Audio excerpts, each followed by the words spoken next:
Bismillahirrahmanirrahim. Assalamualaikum warahmatullahi wabarakatuh. Perkenalkan nama saya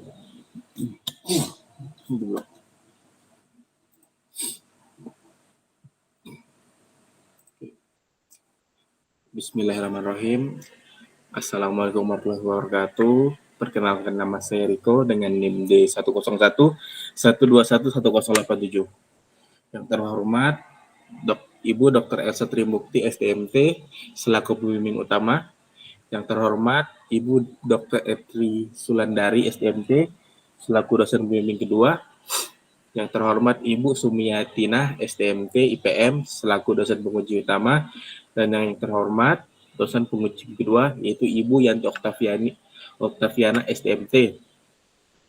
Pada video kali ini saya akan mempresentasikan sidang tugas akhir dengan judul Studi Angkutan Penyeberangan Sungai di Desa Sepandan ke Desa Sekura, Kecamatan Teluk Kramat, Kabupaten Sambas.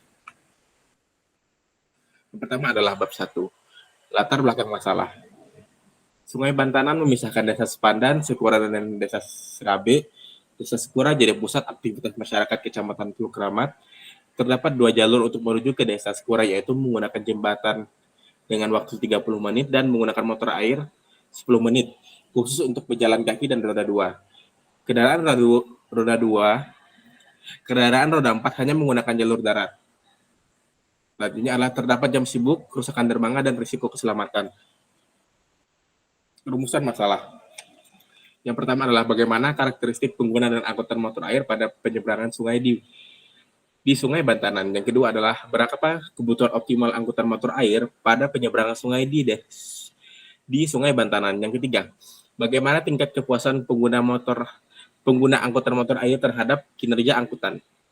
Tujuan penelitian. Yang pertama, mengidentifikasi karakteristik pengguna dan angkutan motor air pada penyeberangan di Sungai Bantanan. Yang kedua, menganalisis kebutuhan angkutan motor air yang optimal pada penyeberangan di Sungai Bantanan. Yang ketiga, mengetahui tingkat kepuasan pengguna angkutan motor air terhadap kinerja yang diberikan. Batasan masalah. Yang pertama adalah lokasi yang diteliti merupakan penyeberangan angkutan motor air jalur Desa Sepandan antar Desa Sekura. Yang kedua adalah tidak melakukan perbandingan antara pengguna angkutan air motor dengan pengguna moda transportasi darat. Selanjutnya adalah bab 2, landasan teori.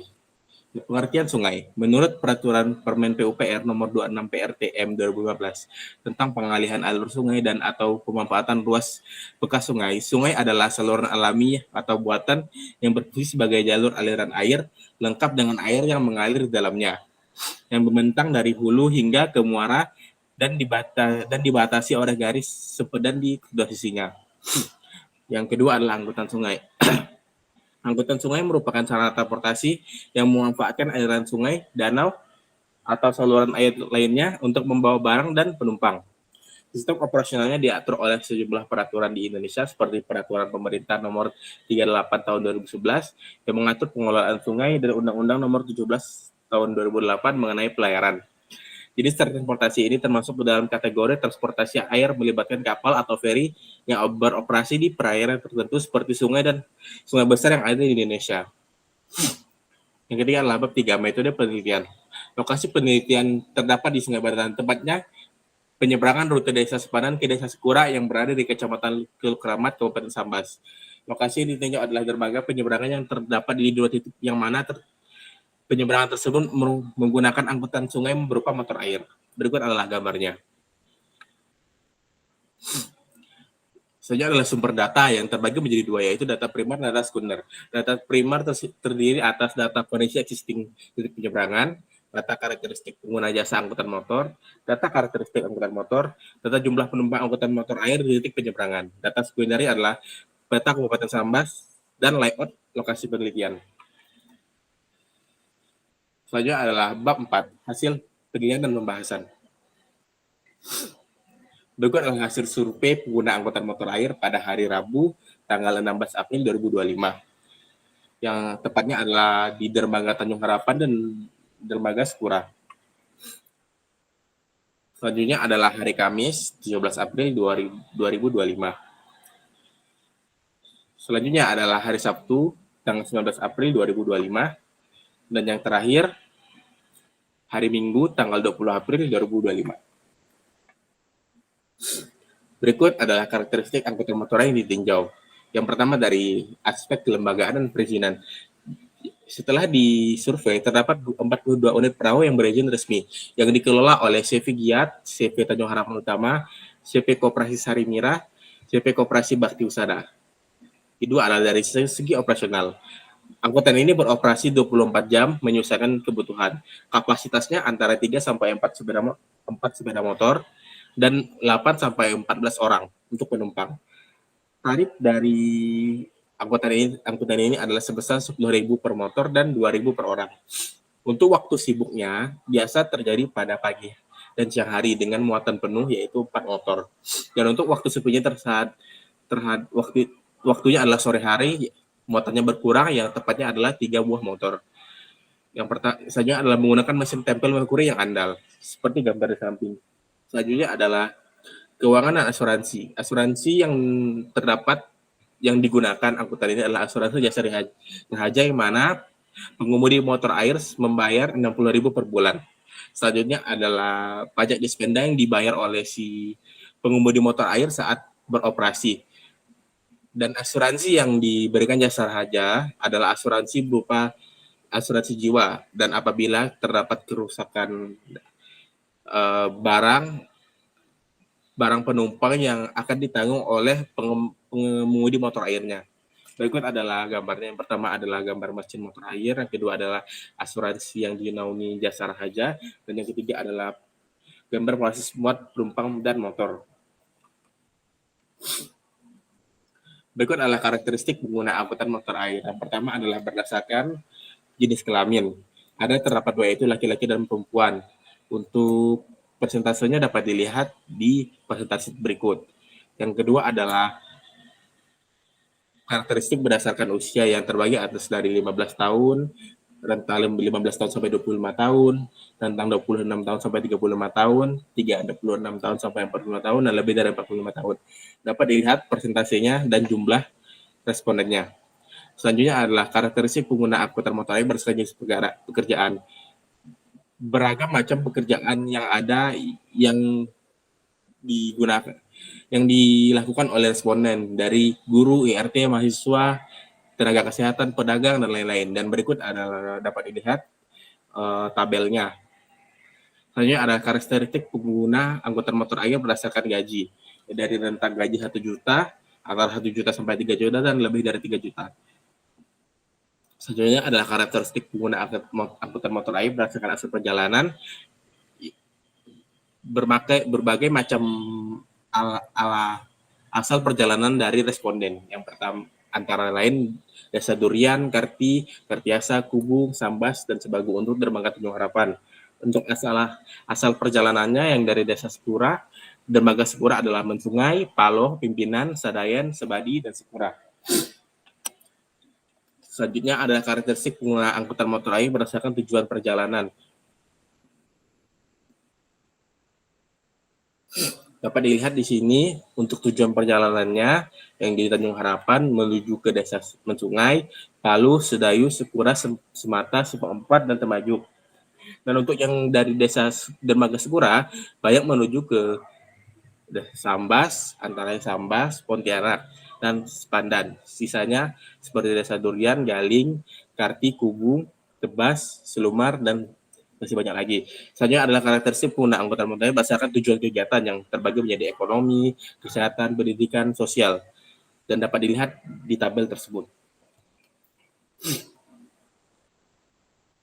Waktunya selanjutnya adalah analisis kebutuhan optimal angkutan motor air.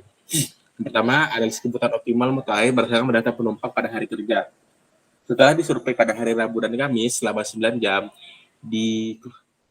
dirata-ratakan jumlah penumpangnya. Dengan total jumlah motor pada hari tersebut adalah 992, jumlah penumpang 1.870, dan jumlah rit 248 kali di dermaga Tanjung Harapan. Dan untuk dermaga Sepura jumlah motornya adalah 1.224, dan jumlah penumpangnya ada 2.168, dan jumlah ritnya ada 360 kali. Selanjutnya diketahui jumlah rit total yang telah dirata-ratakan adalah 277 kali.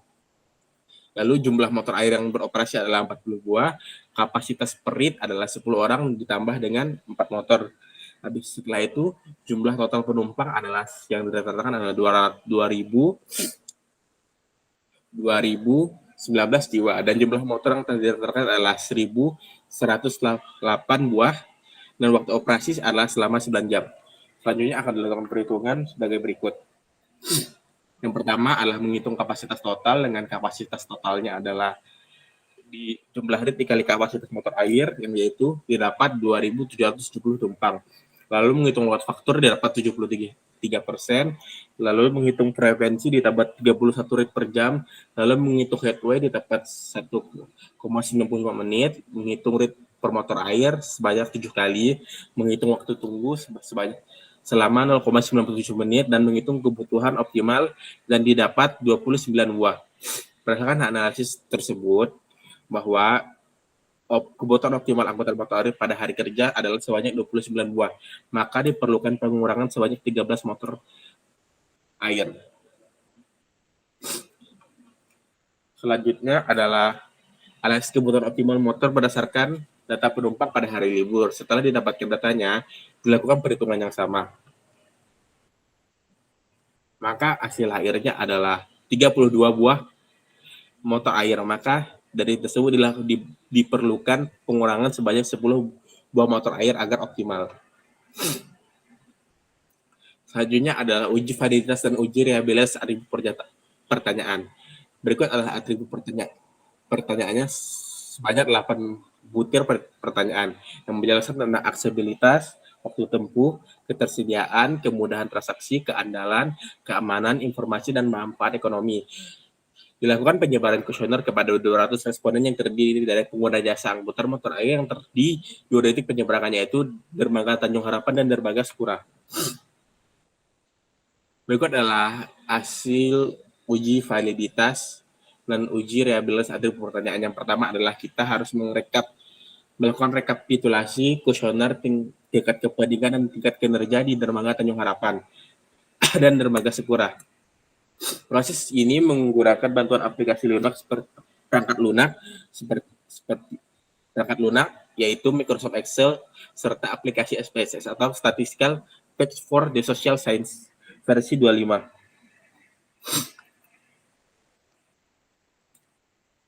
Selanjutnya adalah uji validitas dan uji reliabilitasnya. Didapat bahwa setiap atribut pernyataan di setiap dermaga tersebut adalah valid. Maka atribut ini dapat dilakukan pada analisis selanjutnya.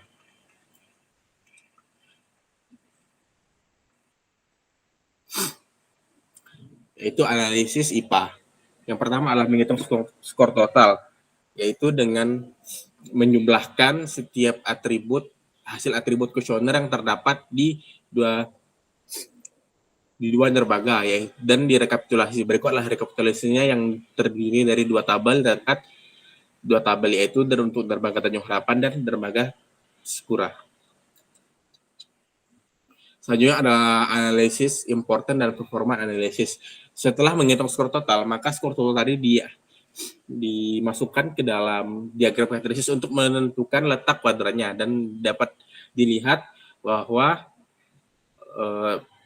pada kuadran A di Dermaga Tanjung Harapan terdapat dua atribut pertanyaan, A6 dan A7. Untuk kuadran B terdapat dua atribut pertanyaan, A1 dan A8. Untuk kuadran C adalah A4 dan untuk kuadran D adalah A3, A2 dan A5.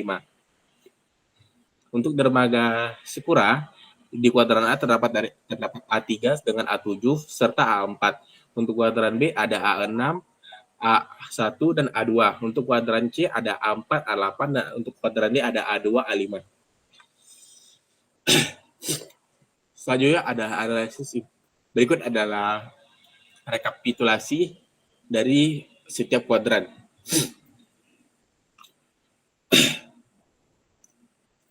Selanjutnya adalah Allianz Customer Satisfaction Index atau CSI. Untuk mengukur tingkat kepuasan pengguna,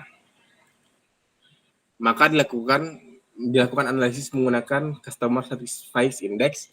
Adapun langkah Perhitungannya sebagai berikut. Yang pertama adalah menghitung mean importance score dan mean satisfaction score. Berikut adalah jumlah rekapitulasinya. Selanjutnya adalah menghitung wake factor.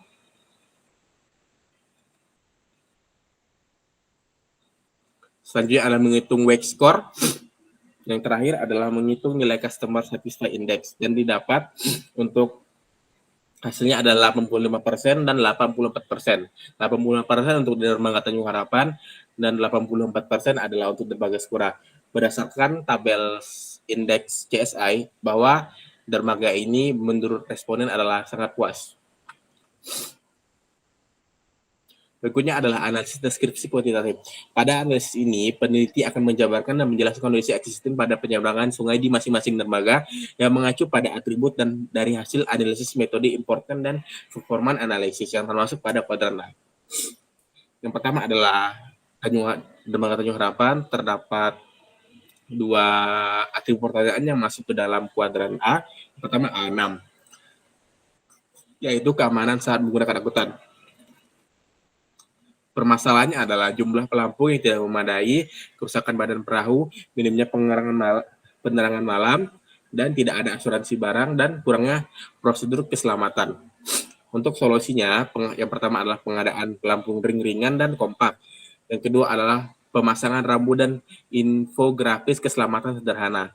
Yang ketiga adalah perbaikan berkala pada papan lantai dan struktur perahu. Yang keempat adalah penyediaan alat penerangan darurat seperti lampu navigasi portable. Yang kelima adalah peningkatan edukasi keselamatan kepada operator penumpang. Dan yang keempat adalah penyediaan asuransi alternatif dengan skema subsidi. Selanjutnya adalah masalah untuk atribut A7 tentang informasi tentang angkutan. Yang pertama adalah masalahnya adalah tidak ada papan informasi tarif dan aturan. Yang kedua adalah tidak ada informasi kapasitas maksimal. Dan yang ketiga adalah minim petunjuk arah dan arah tujuan. Dan yang selanjutnya adalah bergantung pada informasi verbal dari operator atau masyarakat sekitar. Untuk solusinya, yang pertama adalah pemasangan papan informasi resmi terkait tarif, kapasitas, dan jam operasional. Yang kedua adalah penyediaan dana atau petunjuk arah menuju dermaga tujuan. Yang ketiga adalah pembuatan infografis keselamatan dan tata cara penggunaan layanan.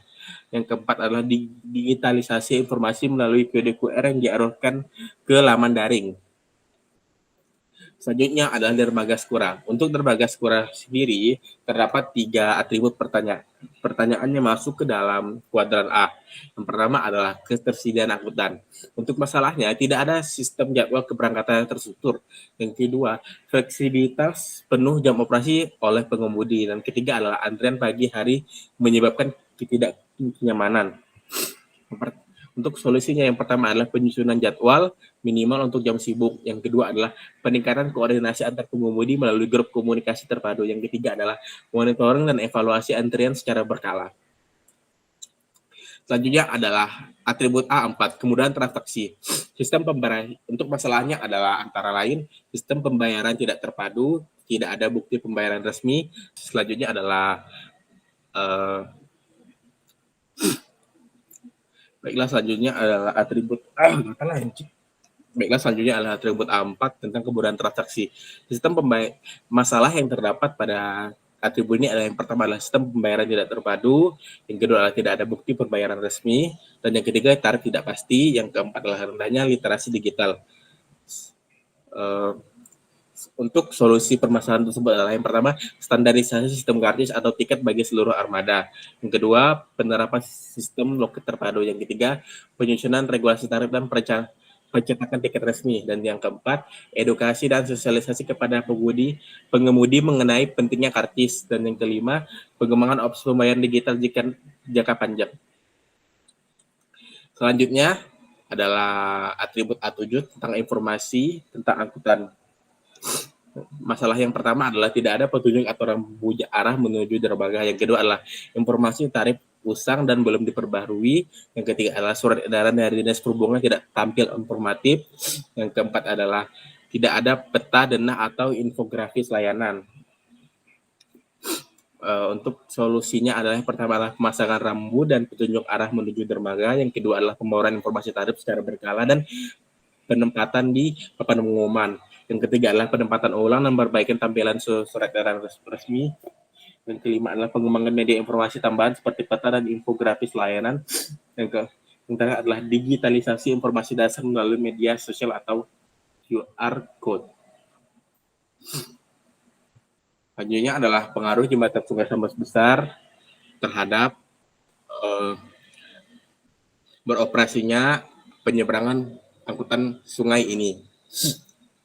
Untuk jembatan Sungai Sambas Besar atau singkat JSP resmi diresmikan atau mulai beroperasi pada tanggal 3 Maret 2025. Untuk lokasi penyeberangannya dengan jarak lokasi penyeberangan menuju jembatan sungai yang sangat besar itu terdapat dua jalur alternatif menuju Desa Sekurai dari jembatan tersebut. Yang pertama melalui jalur melewati Kota Sambas dengan jarak sekitar 39 km. Jalur ini memiliki akses jalan yang sangat cukup bagus dan layak dilalui sehingga perjalanan relatif nyaman meskipun jaraknya lebih jauh. Dan untuk menuju Desa Sekura biasanya melewati penyeberangan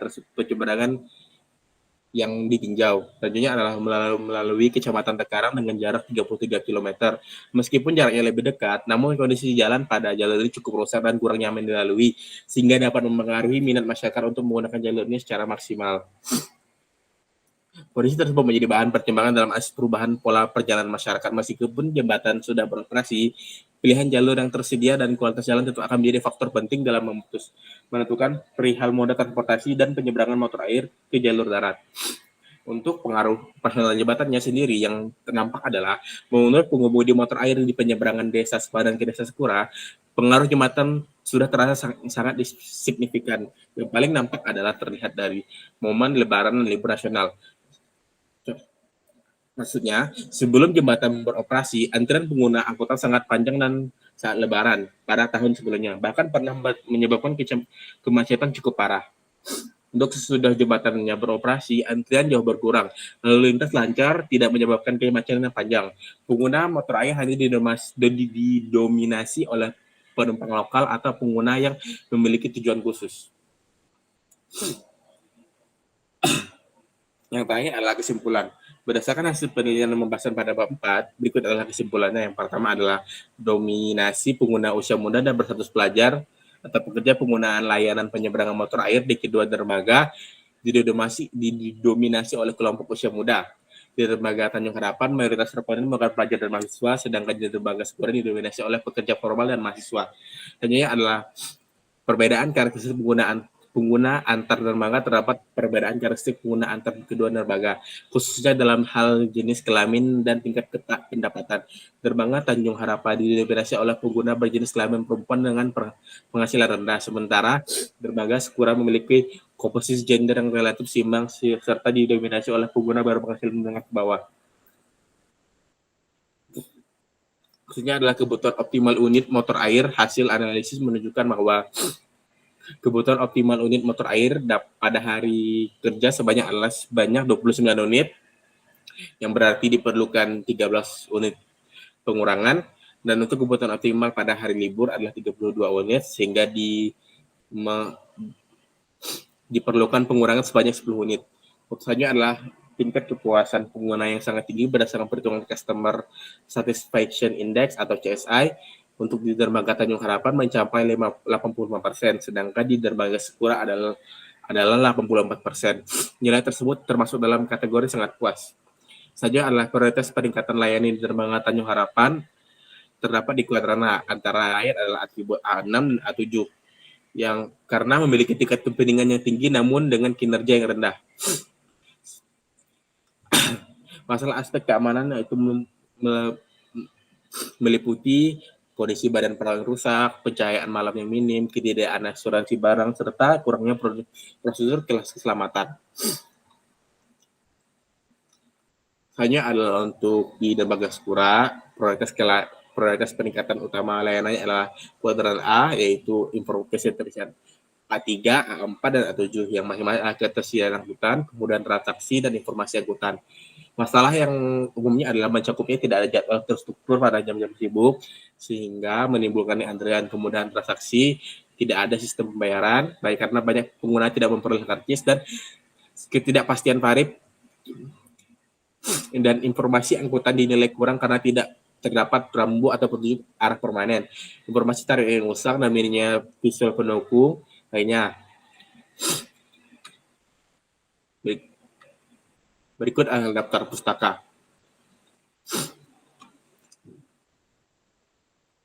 Baiklah, terima kasih atas perhatiannya. Saya ucapkan Assalamualaikum warahmatullahi wabarakatuh.